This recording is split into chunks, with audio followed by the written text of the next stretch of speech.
Property కొనాలా? Invest చేయాలా?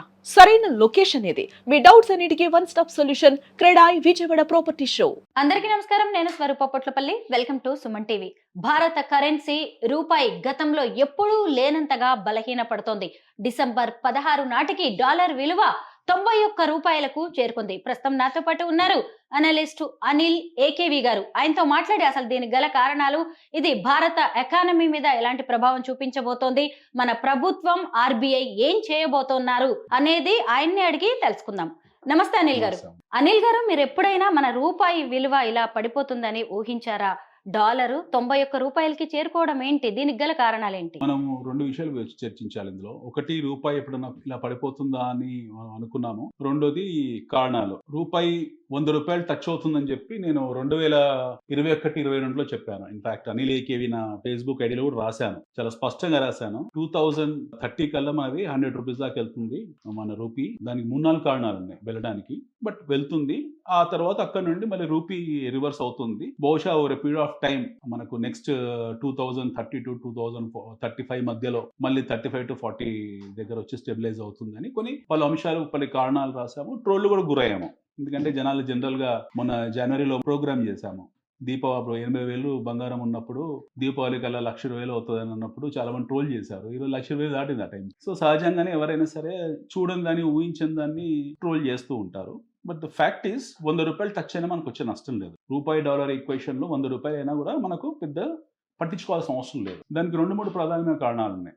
మీరు అన్నట్టు ఎందువల్ల ఇలా రూపాయి పతనం అవుతుంది అనుకున్నాను. రూపాయి ఏం పతనం కావట్లేదు. రూపాయి తను ఉండాల్సిన పద్ధతిలో కరెక్ట్ గానే ఉంది. పతనం ఎప్పుడు అవుతుంది అంటారు? అంటే మనకు పతనం, ఒక వ్యవస్థలో పతనం అనే పదం మనం ఎప్పుడు ప్రయోగించాలంటే దాని ఇంపాక్ట్ మనకు డైరెక్ట్ లైఫ్ మీద ఉన్నప్పుడు. ఇప్పుడు 60 రూపాయల డాలర్, 60 రూపాయల డాలర్లో క్రూడ్ రన్ అవుతుంది బ్యారెల్. మన దగ్గర 100 రూపాయల లీటర్ పెట్రోల్ ఉంది హైపోథెటికల్లీ. అది ఏ 130కి 140కి వెళ్ళి ప్రభావం చూపించినప్పుడు మనము దాని గురించి ఆలోచించాలి. ఇంకో ప్రశ్న వేస్తారు. అలా అన్నప్పుడు ఇదివరకు కూడా 60-70 రూపాయి, 60-50 ఉన్నప్పుడు కూడా క్రూడ్ 60 రూపాయలు ఉండేది కదా, అప్పుడు మరి ఎందుకు తగ్గించట్లేదు అని పలు కారణాలు ఉంటాయి. సో ఇక్కడ బేసికల్ ఏంటంటే, ఎందుకు పతనం అవుతున్న మన వ్యవస్థలో ఆర్థిక శాఖ ఎందుకు పట్టించుకోవట్లేదు అంటే దానికి 4-5 కారణాలు ఉన్నాయి.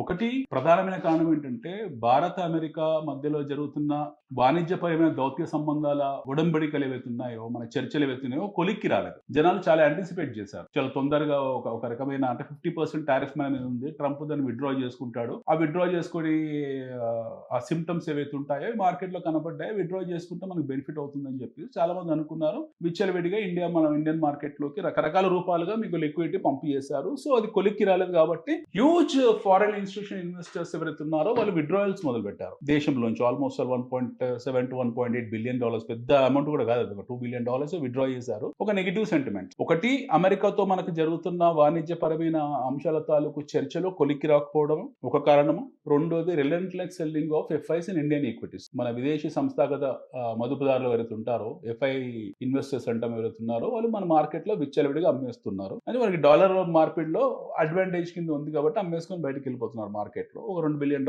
అమ్మారు. దాని ద్వారా రూపీ మీద ఫోర్స్ పడింది. మూడోది, అతి ముఖ్యమైన కారణం, ట్రేడ్ డెఫిసిట్ పెట్టుకుంటూ వెళ్తుంది.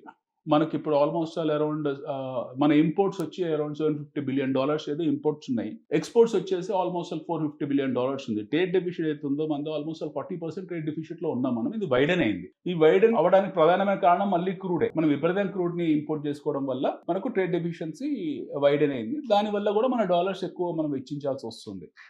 4వ ప్రధానమైన కారణం, అత్యంత ఇంపార్టెంట్ కారణం, why RBI is not interfering, why ministry of finance is not interfering అని అంటే పట్టించుకోవాల్సిన అవసరం లేదు. ఇంత పెద్ద సీరియస్ తీసుకోవద్దు. ఎందుకంటే ఇప్పుడు మనం ఇంటర్ఫేర్ అయిపోయి మార్కెట్లో మన సెంట్రల్ బ్యాంకర్స్ డాలర్స్ అమ్మడం మొదలు పెడతాం, మన డాలర్ రిజర్వ్స్ దెబ్బతింటాయి. We're sitting on around $650 billion మనం డాలర్ రిజర్వ్స్ లో ఉన్నాము. ఆ డాలర్ రిజర్వ్స్ ని అమ్ముకోవడం మొదలు పెడితే మనకి ఇబ్బందులకు వస్తుంది. సో $650 బిలియన్ రిజర్వ్స్ అవుతున్నాయి, వాటిని మనం డిస్టర్బ్ చేయట్లేదు, యాజ్ ఇట్ ఈస్ గా ఉంచాము. ఎఫ్ఐస్, ఫారెన్ ఇన్స్టిట్యూషన్ సెల్లర్స్ ఎవరుతున్నారో వాళ్ళు అమ్మడం మొదలు పెట్టిన తర్వాత ఏదో ఒక సందర్భంలో వాళ్ళు ఆపేసి మళ్ళీ నెట్ బయర్స్ గా వాళ్ళే మారుతారు. సో ఈ వాలటాలిటీ ఏతుందో, వీక్స్ అంటాం దాన్ని, వాలటైల్ ఇండెక్స్ ఏతుందో అది రెగ్యులర్ గా ఆ ఫినామినా ఉంటుంది. ఒకప్పుడు ఒక 10 years బ్యాక్, 10 సంవత్సరాలు 12 సంవత్సరాల క్రితం ఏంటంటే, 13-14 years బ్యాక్, బాగా గుర్తు నాకు, మన దేశంలో ఎప్పుడైతే ఫారెన్ ఇన్స్టిట్యూషన్స్ ఇన్వెస్టర్స్ సెల్లింగ్ మొదలు కాగానే, అప్పుడు చిదంబరం గారు ఫైనాన్స్ మినిస్టర్ ఉండేవాళ్ళు. ఆయన సడన్ గా వెళ్ళి డాలర్స్ అమ్మేవాళ్ళు మార్కెట్ లో. ఎందుకంటే అప్పుడు మన భయంకర ట్రేడ్ డెఫిసిట్ లో ఉండేవాళ్ళము. రెండోది వచ్చేప్పటికి మన ఫారెన్ రిజర్వ్స్ చాలా పథటిక్ కండిషన్ లో ఉండదు. దానివల్ల వాళ్ళు మన ఆర్థిక శాఖ భయపడి ఇమీడియట్ డాలర్స్ అమ్మి స్టెబిలైజ్ చేసేవాళ్ళు, సో మళ్ళీ ఇన్ఫ్లోస్ ఆకర్షించడానికి. ఇప్పుడు ఆ పరిస్థితిలో లేం మనం. 2 billion 3 billion 4 billion 5 billion is nothing for us. రెండో విషయం, ప్రపంచం అంతా కూడా డీ డాలరేషన్ వైపు వెళ్తుంది. ఆల్రెడీ మనం రష్యాతో 100% ఆల్మోస్ట్ మొన్న అధ్యక్షులు పుతిన్ గాని అన్నట్టు 96% రష్యాతో మనము డైరెక్ట్ రూపీలో చేస్తున్నాం వ్యాపారం. ఆర్ అండ్ ఆర్ అంటాం, రూబుల్ ప్లస్ రూపీతో మనం వ్యాపారం చేస్తున్నాం. అలాగా మిగతా దేశాలతో కూడా, ఈరోజు ప్రధానమంత్రి జోర్డాన్లో ఉన్నారు, అలాగా మిగతా దేశాలతో కూడా మనము వాణిజ్య ఒప్పందాలు కుదుర్చుకొని డైరెక్ట్గా వాళ్ళ కరెన్సీతో చేసే వెసులుబాటు ఏర్పరచుకుంటున్నాం. ప్రపంచం అంతా కూడా డీ డాలరేషన్ వైపు వెళ్తుంది. సో డీ డాలరేషన్ వైపు వెళ్ళే ప్రక్రియలో ఈ ప్రాసనంలో మనకు వచ్చే నష్టం ఏమీ లేదు. ఇన్ఫాక్ట్ దీనివల్ల లాభం ఉంటుంది. ఎలా అంటే మన ఎక్స్పోర్ట్స్ చాలా ఎక్కువ. మొన్నటిదాకా ఇండియన్ ఎక్స్పోర్ట్స్ ఎగుమతులు అంటే మనకి తెలిసిందేంటి, కేవలం ఐటీ ఉత్పత్తులు మాత్రమే. ఐటీ ఉత్పత్తులే ఎగుమతులు చేసేవాళ్ళం. ఎప్పుడైతే డాలర్ రూపీ పతనం అవుతుందో ఆ రోజుల్లో మీకు ఆ టైంలో ఆటోమేటిక్గా ఐటీ కంపెనీస్ ఏవైతే అవి బెనిఫిట్లో ఉంటాయి బేసికల్గా. ఎందుకంటే వీళ్ళు ఎగుమతుల్ని డాలర్ రూపంగా చేస్తారు, వీళ్ళకి వచ్చే పేమెంట్స్, బ్యాలెన్స్ ఆఫ్ పేమెంట్స్ ఏవైతే ఉంటాయో అన్ని డాలర్స్ రూపంగా ఉంటాయి, వీళ్ళు బెనిఫిట్లో ఉంటారు. బట్ ఇప్పుడు India is also becoming a net exporter. మీకు గత 6 నుంచి 7 సంవత్సరాల్లో మన రక్షణ వ్యవస్థ, రక్షణ శాఖ ఉత్పత్తులు ఏవైతే ఉన్నాయో ఆల్మోస్ట్ 300% సర్ప్లస్ ఎక్స్పోర్ట్స్ చేయగలిగాము. అనిల్ గారు, మీరు చాలా సింపుల్ గా చెప్పేస్తూ ఉన్నారు, దీనివల్ల పెద్ద ఎఫెక్ట్ ఏమీ ఉండదు అని. కానీ ఇప్పటికే ప్రభుత్వం మీద కూడా బాగా ప్రెషర్ పెరిగిపోయింది. ఒకవైపు చూసినప్పుడు మన రూపాయి విలువ ఏమో పడిపోతుంది, డాలర్ విలువ బాగా పెరిగిపోతుంది. అంటే ఈ రెండు కూడా రెండు దేశాలకి సంబంధించిన ఆర్థిక పరిస్థితులను సూచిస్తున్నట్టుగా కూడా మనం భావించవచ్చు. ఇది మన ఎకానమీ మీద ఎలాంటి ప్రభావం మన ఎకానమీ ప్రభావం చేయించదు. ఇప్పుడు మన ఎకానమీ ఎప్పుడు ప్రభావం చేస్తుందంటే, ఈ రోజు మార్కెట్లో మీరు 100 రూపాయలు తీసుకుని వెళ్ళారు, మీకు కేజీ టమాటా 10 రూపాయలు రన్ అవుతుంది మార్కెట్లో. మీరు రైతు బజార్కి వెళ్ళి 100 రూపాయలు నోట్ వేస్తే మీకు 10 కేజీల టమాటా వస్తుంది. ఉల్లిపాయలు మీకు 4 కేజీలు వస్తుంది మార్కెట్లో. Talking about anybody. ఎప్పుడైతే మీకు ఇన్ఫ్లేషన్ పెరిగింది అనుకోండి, అంటే ద్రవ్యోద్బలం పెరిగి వస్తు వినియోగం మీద ప్రభావం చేయించి వస్తువుల ధరలు పెరిగినప్పుడు మీకు ప్రభావం చూయించింది అనుకోవాలి.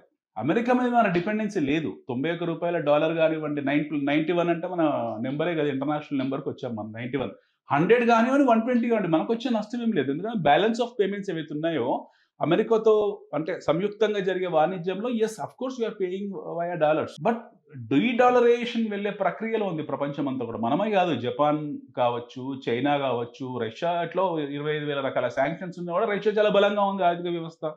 ఇన్ఫాక్ట్ అమెరికా చాలా ఇబ్బందికరంగా ఉంది. అమెరికా ఆల్మోస్ట్ $60 ట్రిలియన్ అప్పుల్లో ఉంది, ఒక మాట చెప్పాలంటే. పేపర్ ఎకానమీ అది. But we're not paper economy, we're not virtual economy, we're real economy. So applied economics ఏంటంటే మనం బాగా అర్థం చేసుకోవాల్సింది, డాలర్ ప్రభావము 91 పోనివ్వండి, 100 పోనివ్వండి, సామాన్యుడి జీవితం మీద ప్రభావం చేయించినప్పుడే తప్పిస్తే మామూలుగా దాని నుంచి భయపడాల్సిన అవసరం లేదు.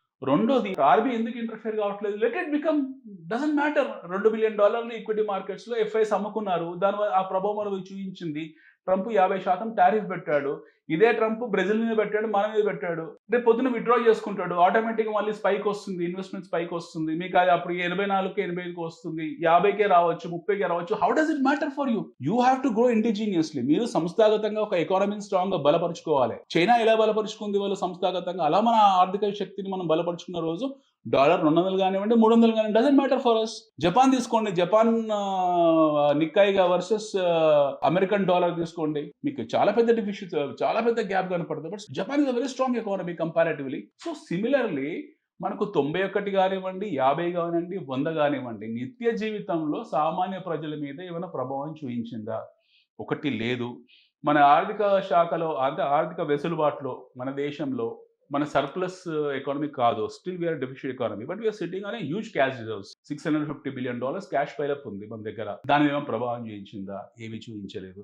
మూడోది, దీనివల్లే మన అంతర్గత పోరాటాలు, అంతర్గత యుద్ధాలు లేదా అంతర్ పోరాటాలు జరిగాయా? అలాంటివి ఏమీ లేవు. ఇన్ఫ్లేషన్, ద్రవ్యోద్బలం స్పైక్ అయిందా? అదేమీ లేదు. పోనీ ఆర్బీఐ సిఆర్ఆర్ కట్స్ చేయడం కానివ్వండి, reserve bank of India repo rates cut చేయడం కానీ, ఇలాంటివి ఏమైనా తగ్గించిందా? అలా ఏం జరగలేదు. సో నెట్ అంటే dollar is nothing but instrument, ఒక ట్రేడింగ్ ఇన్స్ట్రుమెంట్. అది చాలా పక్కా కరెన్సీ మార్కెట్ పర్స్పెక్టివ్ చెప్పాలంటే ఒక ట్రేడింగ్ ఇన్స్ట్రుమెంట్. ప్రైస్ పెరిగింది, చార్టిస్టికల్ కూడా ప్రైస్ పెరిగింది, అది టెక్నికల్ కూడా ప్రైస్ పెరిగింది, దాని ధర పెంచుకుంటూ పోయింది. దాని మీద ట్రేడ్ చేసే వాళ్ళు ఉన్నారు, మనం కూడా హెడ్ చేస్తూనే వెళ్తుంటాం దాని మీద రెగ్యులర్ గా. So it doesn't matter. దాని గురించి మనం పెద్దగా సీరియస్ తీసుకోవాల్సిన అవసరం లేదు. Let it become 100 rupees. మన ఎక్స్పోర్ట్ ఓరియంటెడ్ ఇండస్ట్రీస్ అన్ని బాగుపడతాయి, ఎస్పెషల్లీ ఐటీ బాగుపడుతుంది, అండ్ మన ఫార్మా బాగుపడుతుంది, మన రక్షణ శాఖ డిఫెన్స్ ఎక్విప్మెంట్స్ బాగుపడతాయి, పవర్ ఎక్విప్మెంట్స్ మనం ఎక్స్పోర్ట్ చేస్తున్నాం, వాటికి లాభం ఉంది. ఇరిగేషన్ సంబంధించిన వస్తువులు ఎక్స్పోర్ట్ చేస్తున్నాము. Cement we're exporting left right centre. Automobile auto insurance export చేస్తున్నాం మనము. So it doesn't matter. $750 billion imports ఉన్నాయి, $450 billion ఎక్స్పోర్ట్స్ ఉన్నాయి మనవి. ఈ 40% ట్రేడ్ డెఫిసిట్ అవుతుందో, ఈ ట్రేడ్ బ్యాలెన్స్ అవుతుంది, బ్యాలెన్స్ చేసుకున్న రోజు మనకు వచ్చే నష్టం ఏం లేదు. ప్రభుత్వం కూడా దాని వైపు వెళ్తుంది. వెరీ ప్రిసైజ్లీ మన ప్రభుత్వం కూడా అతి ముఖ్యమైన రంగాలు ఏవైతే ఉంటాయో, డాలర్ ఈక్వేషన్ ద్వారా మనం ఎక్కువ మోతాదులో వ్యాపారం చేసే రంగాలు ఏవైతే ఉంటాయో, ఫార్మా కానివ్వండి, రక్షణ శాఖ కానివ్వండి, ఇందాక అనుకున్న ఆటోమొబైల్ ఎక్విప్మెంట్స్ కానివ్వండి, ఈవెన్ టెక్స్టైల్స్ కానివ్వండి, ఫర్ దట్ మ్యాటర్, చాలా ఎసెన్షియల్ గూడ్స్ ఏవైతే ఉన్నాయో ప్రపంచవ్యాప్తంగా వాటిని మనం ఎక్స్పోర్ట్ ఓరియంటెడ్ మార్చుకున్నాము. ట్రేడ్ డెఫిషియన్స్ తగ్గించుకుంటూ వస్తున్నాము. ఇంకా కొంచెం అగ్రెసివ్ చేయాలి. సో ప్రపంచం అంతా కూడా ఇప్పుడు డీడాలరేషన్లో ఉంది. డాలర్ పడ్డా పెరిగినా మీకు యూరోప్ దేశాలకు, జర్మనీ కానివ్వండి, లేకపోతే స్పెయిన్ కానివ్వండి, ఫ్రాన్స్ కానివ్వండి, వీళ్ళకి ఏం పెద్ద ఫరక్ పడేది ఏమీ లేదు. చైనా కూడా పెద్ద పట్టించుకోదు. అసలు రష్యా మీరు చూడండి, 25,000 రకాల శాంక్షన్స్ ఉన్నాయి. That is the only nation on this earth which is been impose so many sanctions, which is been extremely isolated but still very strong economy. Dollar విలువ 100 రూపాయలకు చేరుకునే అవకాశం ఉందా? ఇంత స్ట్రాంగ్ గా మీరు ఎలా చెప్పగలుగుతున్నారు? 100 రూపీస్ అనేది జస్ట్ నథింగ్. మీకు మాక్సిమం ఇంకొక 48 months నుంచి 50 months టైం పీరియడ్లో వెళ్ళిపోతుంది 100 రూపాయలు డాలర్. 100% వెళ్తుంది. అలా అనుమానం కూడా పెట్టుకోవాల్సిన అవసరం లేదు. అండ్ టాకింగ్ వేరే టెక్నికల్ పర్స్పెక్టివ్లో చెప్తున్నాను. డాలర్, రూపీ వర్సెస్ డాలర్లో 100 రూపాయలు మనం చాలా తొందరగా చూస్తాము. It won't take much time, probably another 48 months to 50 months period. అయినా టెన్షన్ పడాల్సిన అవసరం లేదు. 200 రూపాయల మీద టెన్షన్ పడాల్సిన అవసరం లేదు. అసలు మనకు సంబంధం లేదు అది. We're in the era of de-dollarisation.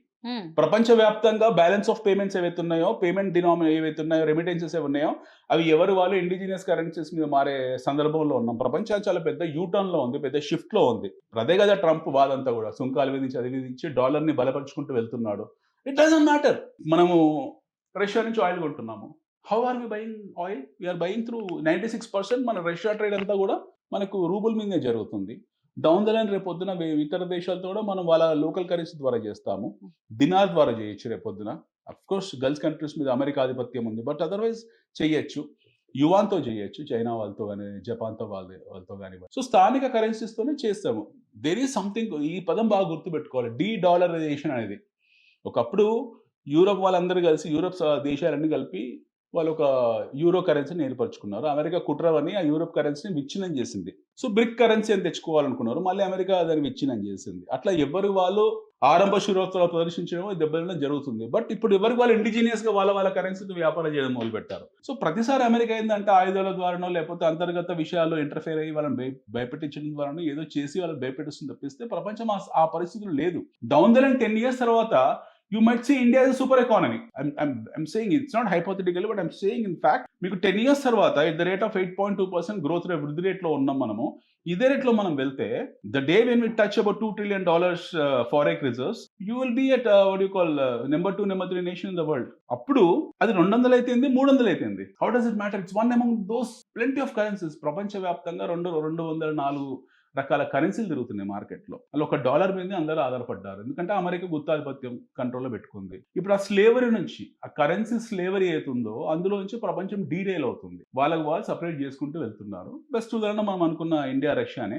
అలా అన్ని దేశాలు కొద్దిగా పరిణామ క్రమంలో ఒక ప్రాసెస్లో, వాల్యుయేషన్ ప్రాసెస్లో, డౌన్ ద లైన్ ఎకనామిక్ ప్రాసెస్లో డీరైల్ అయిపోతారు. అయిపోయిన తర్వాత మనం దీన్ని డాలర్ నుంచి చర్చించుకునేది ఏముండదు. ఒక్కటి ఏంటంటే, ఇప్పుడున్న కాలంలో డాలర్ 91 ద్వారా ఎవరు బెనిఫిట్ అవుతారు అంటే ఐటీ కంపెనీస్ బెనిఫిట్ అవుతారు. At the same time export oriented products benefit అవుతారు. బట్ బృహత్తరంగా మొత్తం ఎకానమీకి బెనిఫిట్ కావాలంటే మనం ఎక్స్పోర్ట్స్ పెంచుకోవాల్సి ఉంటుంది, చైనా మోడల్ వెళ్ళాల్సి ఉంటుంది.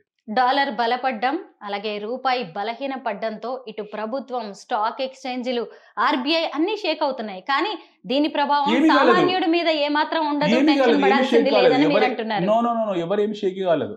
Nothing has happened. మన ఒకవేళ 91 వచ్చుంటే, లెట్స్ అండర్స్టాండ్ 91కి వచ్చింది, రేపు 92కో 93కో వెళ్తుంది. ఏమి జరగలేదు మనకు. Nothing has happened. టమాటా 10 రూపాయల కేజీ ఉంది బయట, ఉల్లిపాయలు 40 రూపాయలు, 100కు 4 రూపాయల కేజీలు రన్ అవుతున్నాయి. Nothing has happened. In fact మీరు చూసుకుంటే లేటెస్ట్ జిఎస్టీ రిఫార్మ్స్ లో చూడండి, మీరు వస్తు సేవల్లో చాలా తగ్గిపోయాయి రేట్లు కూడా. You go to Amazon, you go to Flipkart, you go to Blinkit. మొన్నటిదాకా ఒక సంవత్సరం క్రితం కాస్ట్లీయెస్ట్ బ్రాండ్స్ అనుకున్నవి లేదా కాస్ట్లీ అనుకున్న వస్తువులు అన్ని కూడా మీకు 20%, 30% డిస్కౌంట్ రన్ అవుతుంది. Those are not regular discounts. ఇవన్నీ క్లియరెన్స్ సేల్ కాదు, చాలా రెగ్యులర్ ప్రొడక్ట్స్ గురించి మాట్లాడుతున్నాను నేను. ఒకటి, వినియోగం పెరగడం.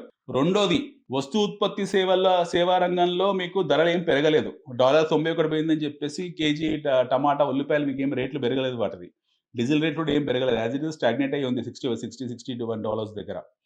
అతి ముఖ్యమైన విషయం ఏంటంటే మనకి ఎప్పుడు ప్రభావం చూపిస్తుందనంటే how it will impact is, మనకు నిత్యావసర వస్తువులతో పాటు దేశంలో ఏదైనా అంతర్గతంగా మనం అవుట్ఫ్లో పెరిగినప్పుడు ప్రాబ్లం వస్తుంది. మన స్టాక్ మార్కెట్స్ ఏం షేక్ కాలేదు, we're sitting at life time హైలోనే ఉన్నాం మనం.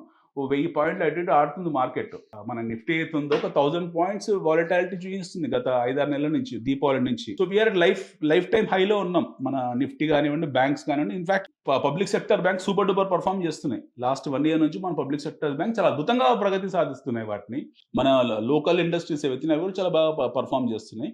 Nifty is very strong. FIIs అనే వాళ్ళు ఏం చేస్తారంటే that's a trading community. Foreign institutional investors అనే వాళ్ళు ఎవరైతున్నారో ఇట్స్ అ ట్రేడింగ్ కమ్యూనిటీ. వాళ్ళు మామూలు వ్యక్తుల కన్నా కూడా చాలా దారుణంగా ట్రేడింగ్ చేస్తారు.